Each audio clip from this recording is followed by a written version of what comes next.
So Declan Lawn, we're here in the lovely and quite historic surroundings of the Lyric Theatre in Belfast. Could you give us a little bit of information about yourself? Yes, so I'm a screenwriter. I still find that kind of funny to say because for 40 years I was a journalist and I became a full-time screenwriter 5 years ago.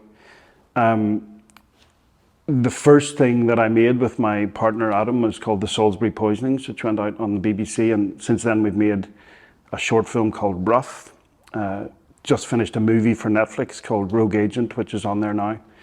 And we've got another BBC series coming out in January called Blue Lights. So it's been a busy few years, but I still feel like a journalist in my heart.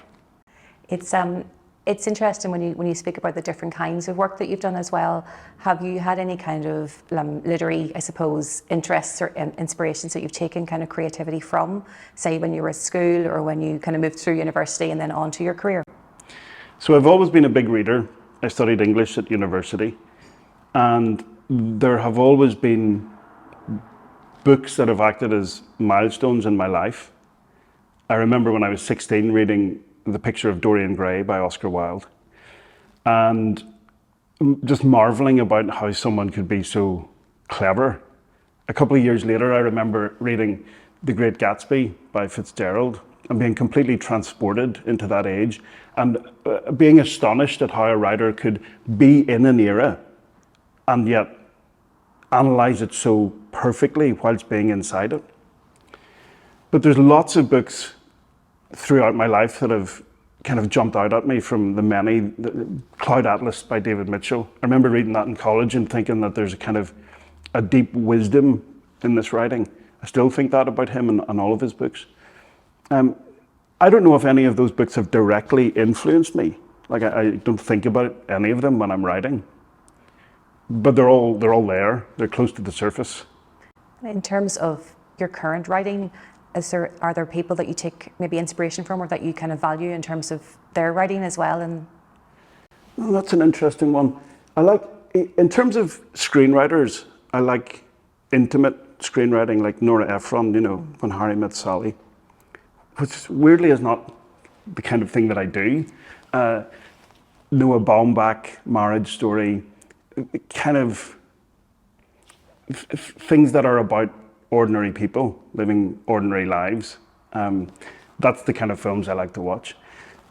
Again, when I'm writing, I never think about anyone else or anyone else's style. I just think about the thing that I'm doing. But I think influences are subconscious, aren't they? They're very rarely conscious. You never sit down to imitate anyone. But it's all bubbling away down there. Ordinary people about ordinary lives seems a very nice, succinct way of talking about journalism and screenwriting, I think. So would you consider yourself a journalist or a screenwriter or some sort of hybrid? I consider myself to be a hybrid between a journalist and a screenwriter. I feel that the kind of writing that I do and that Adam does with me is almost journalism by other means. It's looking at the people who are involved in real things and real stories. So journalism is still very much a part of what we do practically. So if I can kind of explain, if we come onto a true story, we treat it exactly like we used to treat making a panorama. We'll go and spend a lot of time with the real people. We'll get to know them quite intimately. We'll form a bond of trust with them. And then with them, we'll tell their story. That's what we did on the Salisbury Poisonings. So that's kind of journalism up until the point where you're actually making it. And then instead of making a documentary, you're writing a drama. So instead of trying to explain how the world works, you're trying to explain how people work. So you're coming at it from a different angle. But journalism and the journalistic practice is still very close to what we do. Was there a moment or an event, though, that kind of made you pivot almost from journalism to screenwriting? Now, there's a clear link between the two of them, but was there a moment where you kind of just moved just slightly over a little bit and turned to the screenwriting? So my creative partner is a guy called Adam Patterson. Everything I've made with him. And the most significant moment that made me pivot was meeting him and him having a similar aspiration to do something different outside of journalism. During our journalistic careers, we had met a lot of really intriguing people, and the stories of most of those people ended up on the cutting room floor because we weren't there to tell people stories, we were there to hold power to account. I mean, there's so many of them that I met all over the world, and Adam had this similar feeling to me, which was, imagine we could tell that person's story and not have to, bring our questions to government ministers and make a kind of circumscribed, formulaic documentary. And that feeling over years, I guess, gnawed away at both of us. We started talking more and more about it. And there was one moment, there was one specific moment where we were sitting in Adam's flat in Belfast one night. I think we were having a whiskey, and we put on a short film.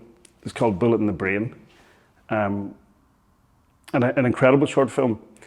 And we watched it together, and he turned to me and said, we need to do this. We have to do this.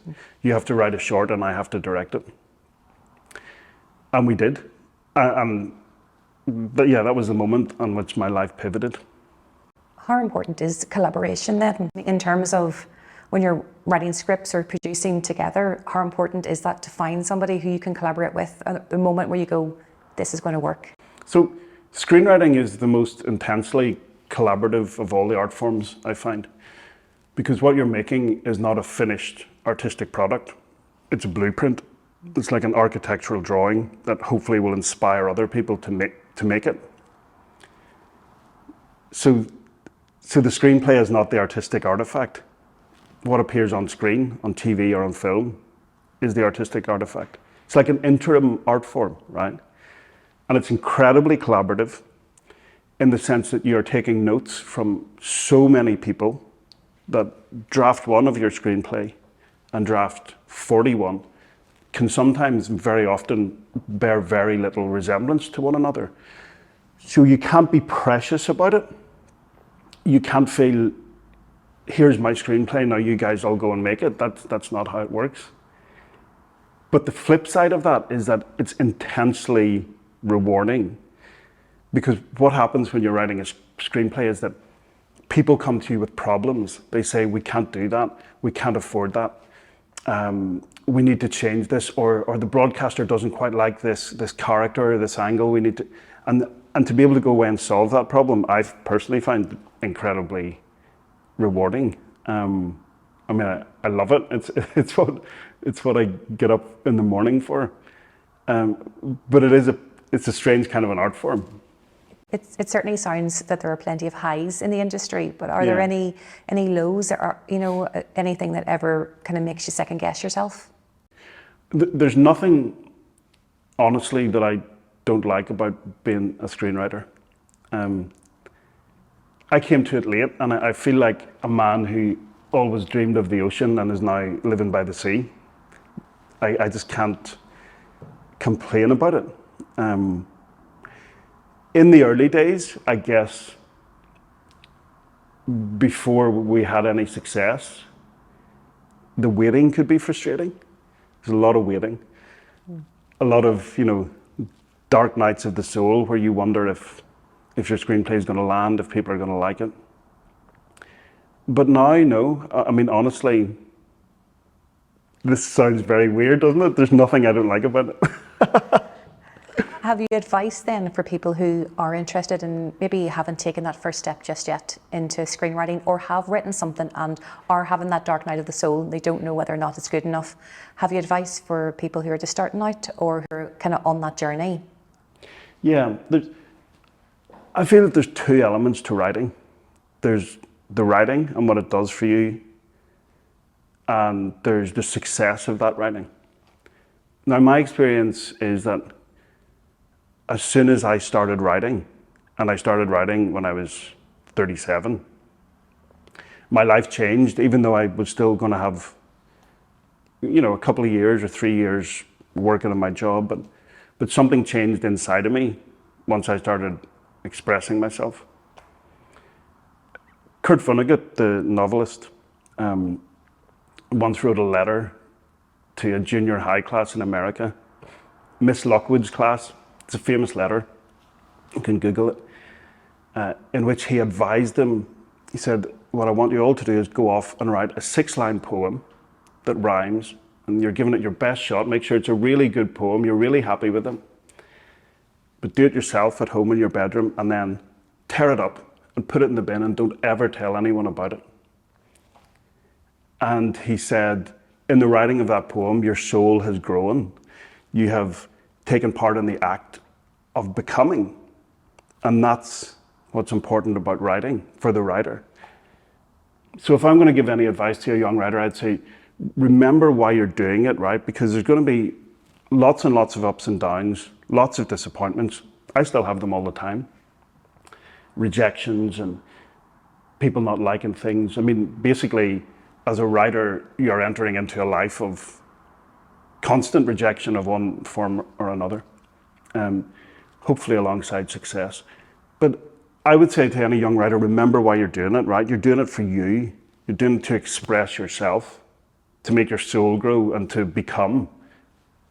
And everything else is ancillary to that. Everything else surrounds that.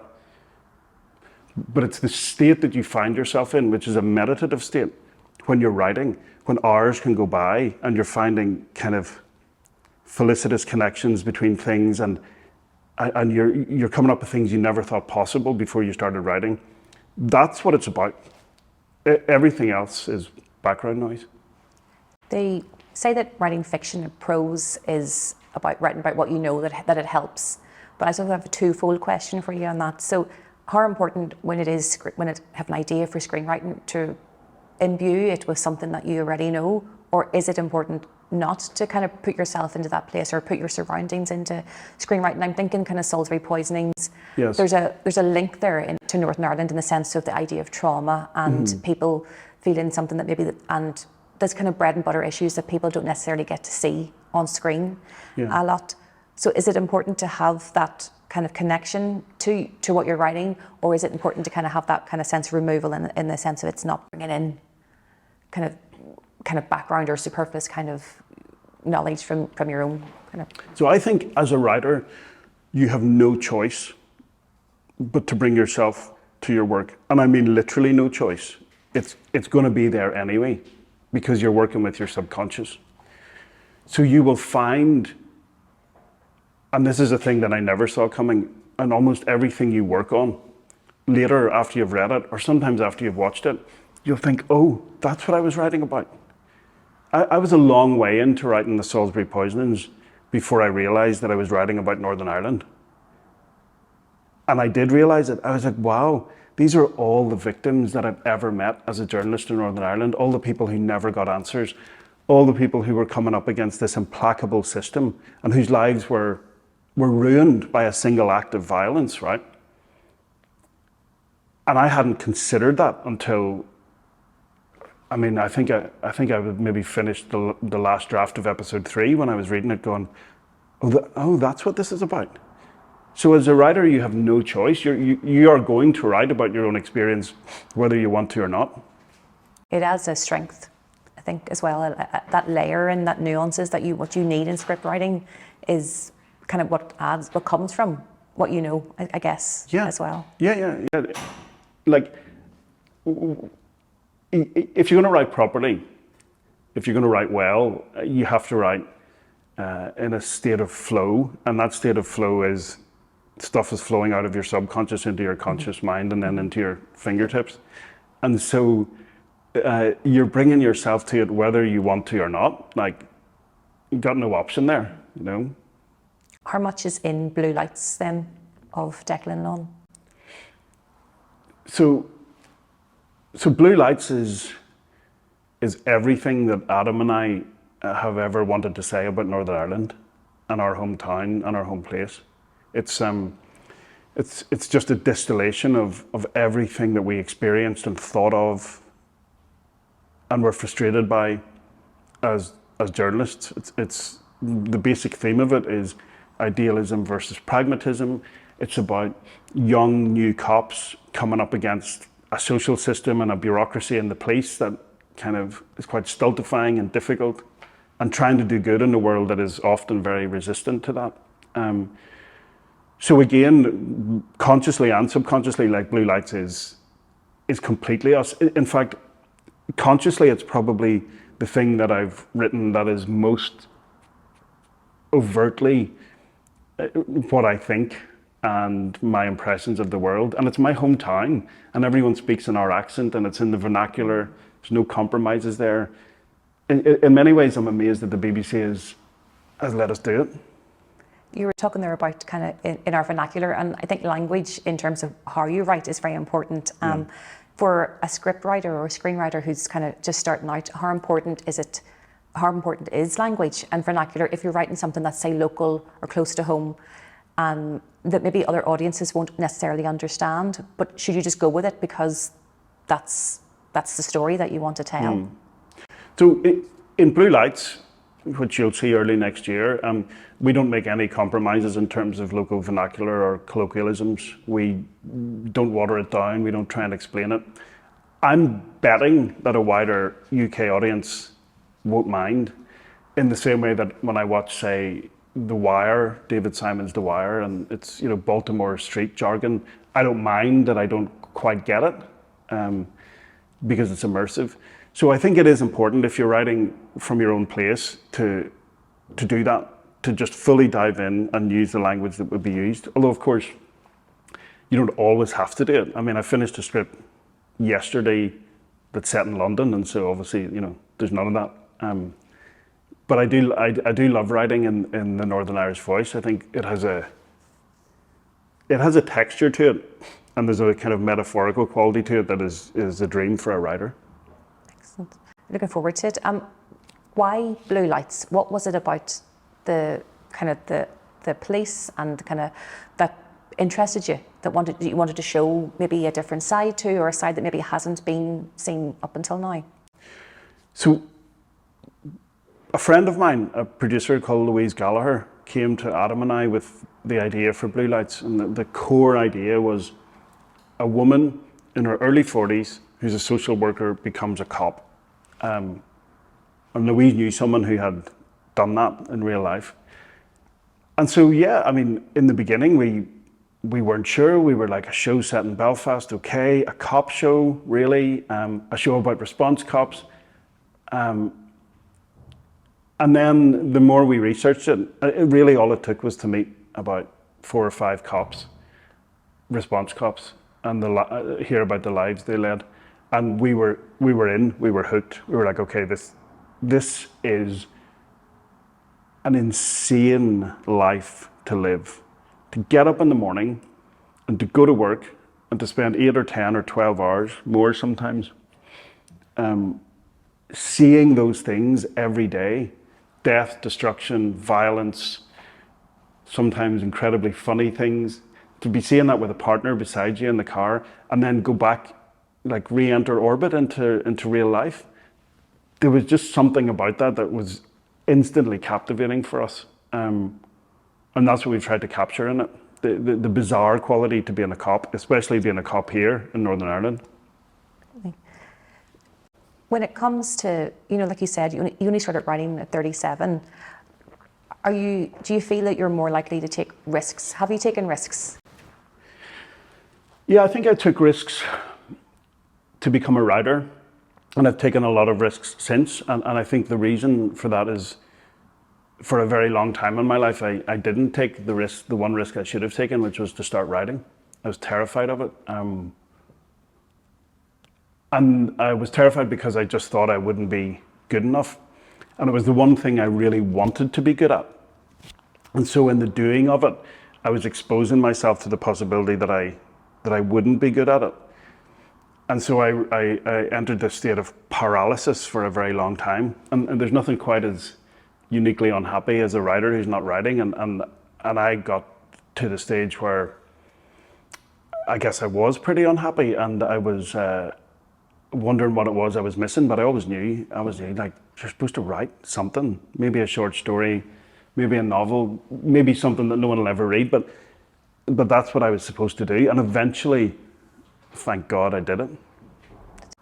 Do you measure success, or how do you measure success? Obviously, you know, we have awards and nominations and a lot of praise, which is very gratifying and good for an ego. But how would you measure your own success? Well, that's a good question. So don't let any screenwriter or director ever tell you that they don't care about awards or audience figures, because we all do. Of course you do. You're making hopefully a popular product, and it's nice to get pats on the back. I think I'm pretty good though at, like, if I don't win an award or I'm not nominated, I'm very good at, like, instantly within 30 seconds moving on. But the way that I personally measure success is that I get to keep doing it. So I keep working and I keep getting offers to do other stuff. I say I mean we, Adam and I together. Success for me is being able to do this job and hopefully do it over the long term. I think that's the core of it for me, really. That's success. There's always been a lot of talk recently about imposter syndrome and people not feeling that they have a validity in terms of what they do. Have you ever felt that, Declan, or have you ever had that kind of worry of, I'm not that I'm not on the right path, but I just don't know if this is the right thing for me to be doing? So I don't allow myself to feel imposter syndrome ever, because I spent such a large portion of my life being fearful of being a writer, that as soon as I did it and a few people told me that what I was doing was good, I was like, okay, I've wasted enough time. I'm not going to waste any more by going through life thinking, should I be doing this? I literally put it in a box and put it in the bin. I was just like, people are telling me I'm good at it. I'm going to accept that and I'm going to rock on. And that is because of all those years that I spent being terrified of doing it. I don't know what you call that. Pre-poster syndrome? I don't know. But the moment that it clicked and it worked, I was like, I'm never ever going to feel that I shouldn't be here. It's really interesting. I think it's a really interesting point though as well, and I think from a screenwriting point of view that people should, if they're only starting out as well, that they should feel that they have a validity as well in terms of what they're doing, and even if things aren't working out quite the way they should be or what have you, that they keep going as well, that you persevere and that keep writing until it clicks, I suppose. So I think if you're a writer whose work isn't landing and you're finding it hard to get an agent, hard to get it produced, you have to remember the reason that you're doing it is for self-expression and the state that you find yourself in your writing. And if you really truly believe in it, right, that in itself has to be some kind of reward. But it's not just a reward. I genuinely feel that if you're a writer, it's almost like you've been blessed or cursed with this necessity to order the world. You don't have any option. You have to do it. And if you don't do it, you're going to be pretty unhappy. So the bottom line is that if you have that, I don't know, if you have that particular cross to bear of being a writer, being a person who wants to put sense in the world and express himself, then you have to keep doing it. Because if you stop, you're going to go a bit mad, right? And if you have a compulsion to do it, I think there's a direct correlation between the compulsion and the reality that you do have something valid to say. And history is littered with writers, isn't it? Kafka, Emily Dickinson. I mean, the list is endless of people who had absolutely no success in their own lifetime and who are now regarded as some of the finest poets and novelists and thinkers of their generation. So yeah, bottom line, keep on trucking. I spoke to a couple of authors before, and they said there's a piece of pie available for everybody. So there's always room for new voices and new talent and new words coming through as well. I think that's what we're particularly good at in Northern Ireland, is promoting people who have something to say or have something to show as well. Would you think that's a fair thing to say? I've been pretty impressed in Northern Ireland at the number of schemes and outlets available for new young writers. I mean, there is a real impetus here to go out and find talent. Like, I actually think Belfast, Northern Ireland, is a really good place to be if you're a young writer. And it also seems to me that something is happening here, right? It is becoming a kind of cultural hub. Like, it's becoming a cool place to be a writer or an artist. And partly that's because of good governance in terms of the schemes that are available. Partly it's because it's cheaper to live here than it is in some of the big metropolitan cities. So yeah, I mean, I know that Adam and I do it. Like, we just ran a writer's room 2 weeks ago in East Belfast for a new series, and we had a big trawl through every young screenwriter, not young and old, that we could find, and we got some great ones to come into the room. How important is connections then, making connections, and whether it's sparking ideas or collaborative work for somebody who's starting out, making those connections to people, whether it's somebody who can help them later on to read a script or somebody who can give them advice on the script that they're currently working on. Have you found it important to make connections as you go along, Declan? I found when I was starting out that the world of film and television drama was like a kind of a citadel with a moat around it and the drawbridge up. Really, really difficult to get into. And so I had one or two connections that I'd made through journalism that I and Adam massively over leveraged to get people to read our first script. There's a writer-director, multi-BAFTA winning, very well respected in the industry, called Peter Kosminski. And years ago, when I was a very young journalist, I had done a little bit of research work for Peter. He was looking at making a drama here in Northern Ireland. I'd helped out, interviewed a few people. And then when it came to, when we'd written our first script, I looked him up again and said, hey, remember me? Remember me? Is there any chance you'd read the script? And he did, right? And thank God he did. And he gave us a leg up and he introduced us to a few people. So making connections, right? And exploiting those connections, even when you feel a little bit embarrassed about it. It's the only way, really, it's going to work. And I think that's what writer schemes are so good for. It's great to go in and read your work and work on your work, but what you really are there to do, I think, is meet the people who are running the scheme, meet your other writers of similar kind of generation to you. Look, I think when it comes to screenwriting and film and TV, like, you have to hustle, like, you have to work the room, you have to meet people. You just have to. You can't sit in your garden shed and write. You have to do that too. But it's all about connections, yeah. And asking for help. I think sometimes, asking, it doesn't have to be a friend or a family member, but asking somebody, will you read over this? Like, is this the right thing to do, or what have you? So when Adam and I started our screenwriting journey,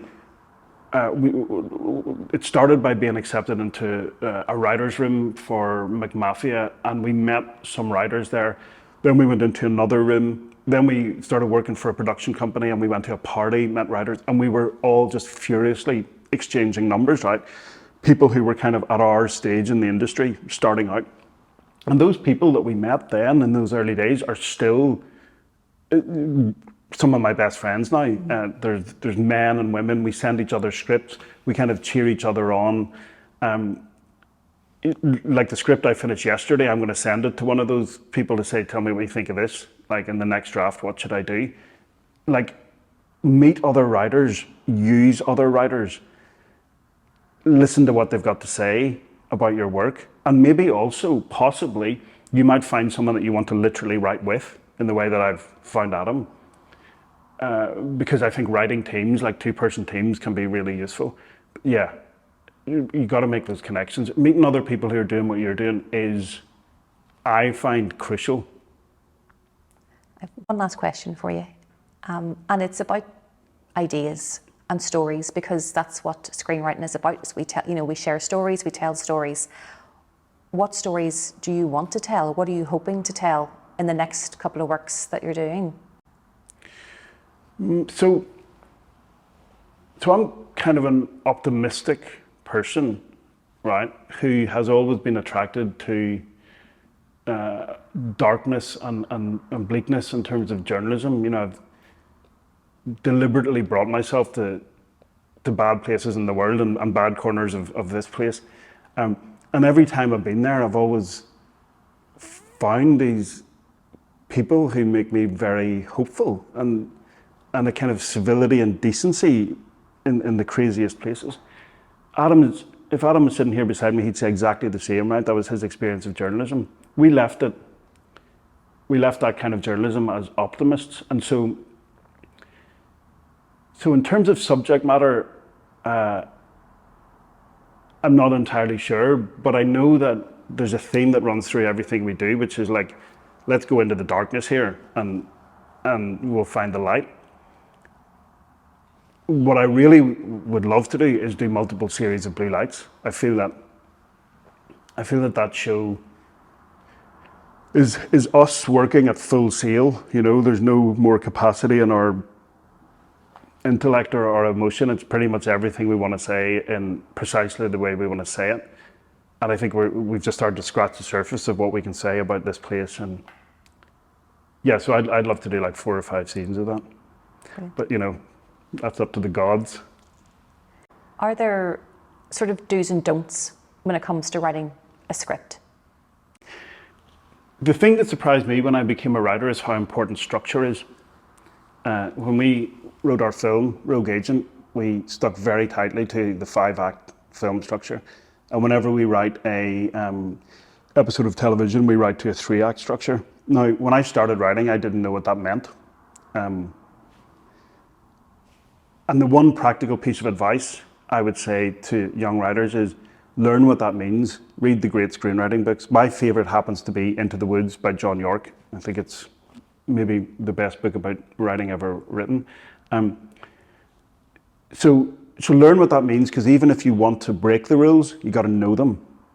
And even though there's lots of avant-garde artists out there who go, who cares about act structure? You need to know it, because you're going to be using it subconsciously, whether you know it or not. So read Into the Woods, learn how the act structure works. As Kurt Vonnegut says, there's no tennis without a net. You need structure to be creative. So that's what I would say, learn structure. It's great, it's very liberating. In terms of characterization and word count and the kind of practical side, the logistics of, I suppose, of screenwriting, are there too many characters? Are there, not enough characters?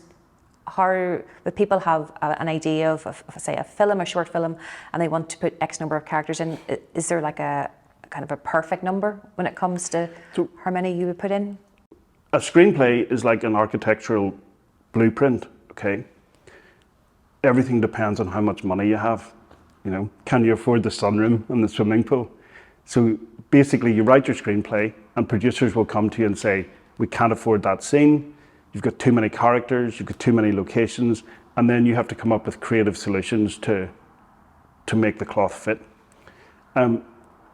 So there are no rules about how many characters should I have, how many locations should I have, because if you've got like a $200 million budget, have at it, do whatever you want.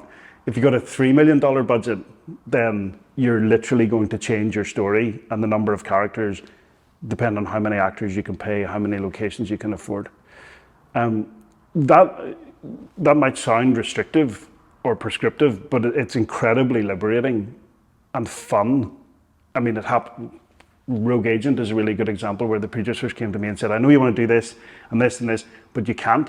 And so then Adam and I sit and go like, well, how could we get across this point in a smaller, more intimate setting? It's great fun. So yeah, there are no rules, but budget is everything, And a willingness to adapt, I suppose, as well, given things like budget or location circumstance.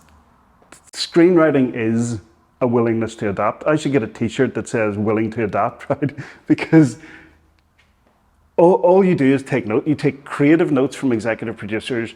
You take notes from broadcasters. And you have to be willing to make them. You can't be precious. You're not a novelist, right? You're not a poet. You know, no one comes to a poet and says, I don't like the last 2 lines of that stanza, maybe we should go with this. But everyone does that to a screenwriter, and that's okay, right? That's what it's about. And there's art in that too. There's absolutely art and vision in accommodating the needs of lots of different people and still coming up with something that people want to watch.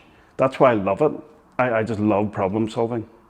You have to be thick-skinned then as well. Yeah, you have to be thick-skinned. You have to be not precious about the lines on the page. And you have to realize that the screenplay is not the artistic artifact. It's some screenwriters, I think, particularly new screenwriters who haven't had anything produced, think this is my screenplay. It's like sacrosanct, cannot be changed.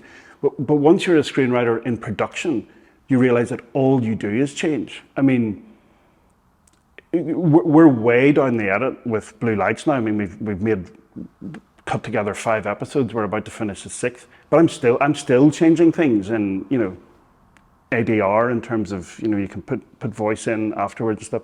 We're still changing it, and we will change it up until the day that we hand it over to the broadcaster. So yeah, willingness to adapt is basically the heart of screenwriting. And you have to have that kind of mindset and enjoy it. Is it important also to have a mentor, to have somebody who can advise you as you go along? Did you have a mentor as you were entering into the kind of screenwriting side of things? Yeah, so we had 2 mentors. One was Stephen Wright, the former head of drama in BBC Northern Ireland, now with 2 Cities, who's the producer of our next show, Blue Lights. And the other was Peter Kosminski, who made Wolf Hall and The Undeclared War, which I wrote on last year. So those 2 between them were 2 kind of north stars, 2 really important people in terms of giving us advice and bringing us on and pushing us in the right direction. Yeah, and I do think it's important to have someone who's willing to do that. Difficult thing to find, obviously. I mean, a lot of people who are busy like that don't have time. I tried to do it last year in the Northern Ireland Women in Film and Television scheme for a writer called Heather Brown, and it was great. Like, we got along like a house on fire. She came into the writer's room, extremely talented, and her career has taken off after that. It's unbelievably rewarding thing to do. Like, it goes to show as well that the initiatives that are out there are important for people to enter as well, even if they're a bit hesitant. You know, give it a go, enter, try and get as much help and support as you can, because you know, not only will you need it, but you'll benefit from it. Like, there are quite a lot of schemes in Northern Ireland for writers. There's schemes here at the Lyric, great schemes here at the Lyric. There's Northern Ireland Screen run loads of schemes, and they give out money for short films. That's how we made our short film. So, you know, if you're not in it, you can't win it. You have to apply for these things. And life is bloody short. It's too short to sit around wondering if you should do something or not, or if you should make something. It's way too short for that. Apply for those schemes. If you get knocked back, apply the next year and the next year and the next year. Like, what have you got to lose? As I say, if you're a writer or a director, it's just in you. You have to do it. Unfortunately, you don't have any choice. It's like a mental health condition. Declan, thank you so much for giving us your time today at the Lyric Theatre Belfast. It's been a pleasure talking to you. Thank you.